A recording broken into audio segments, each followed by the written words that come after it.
कृशधरी महाचंडी मुक्तकेशी वलिप्रिये कुलाचार प्रसन्यास्ये नमस्ते शंकर प्रिये घोरदंष्ट्रे कोटराक्षी कीटी शब्द प्रसादिनी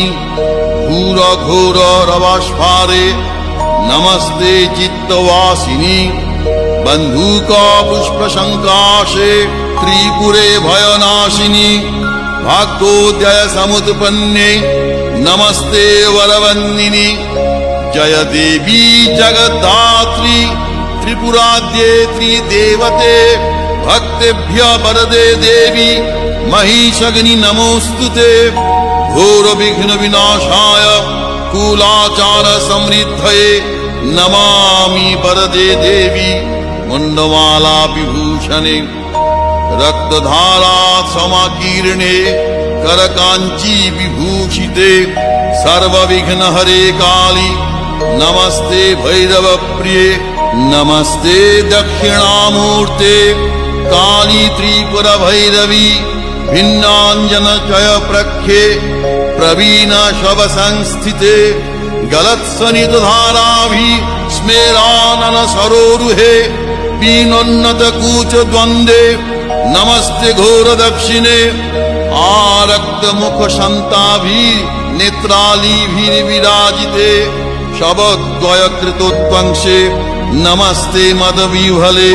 पंचासन मुंड घटित माला लोहित लोहिते नानामणि विशोभाढ्ये नमस्ते ब्रह्म सविते शवास्थीकृत केयूर शंख कंकन मंडिते शववक्ष समारूढ़े नमस्ते विष्णु पूजिते शवमांस कृत ग्रासे शत्रुहासैर्मुहुर्मुहु मुख शीघ्र स्मितामोदे नमस्ते शिव वंदिते खड्गमुंड धरे वामे सर्वे भय वरप्रदे दंतुरे च महारौद्रे नमस्ते चंडनायिके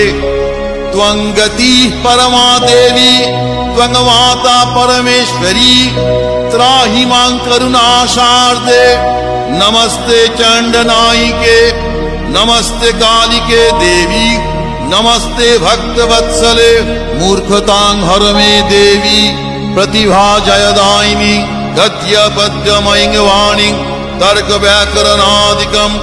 अनधीतगतं विद्यां देहि दक्षिण कालिके जयं देहि सभामध्ये धनं देहि धनागमे देहि मे चिरजीवित्वं कालिके रक्ष दक्षिणे राज्यं देहि यशो देहि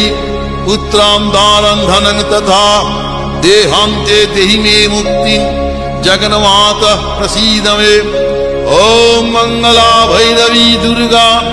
कालिका त्रिदशेश्वरी उमा हैमवती कन्या कल्याणी भैरवेश्वरी काली ब्राह्मी च माहेशी कौमारी वैष्णवी तथा वाराही बाशली चंडी त्वा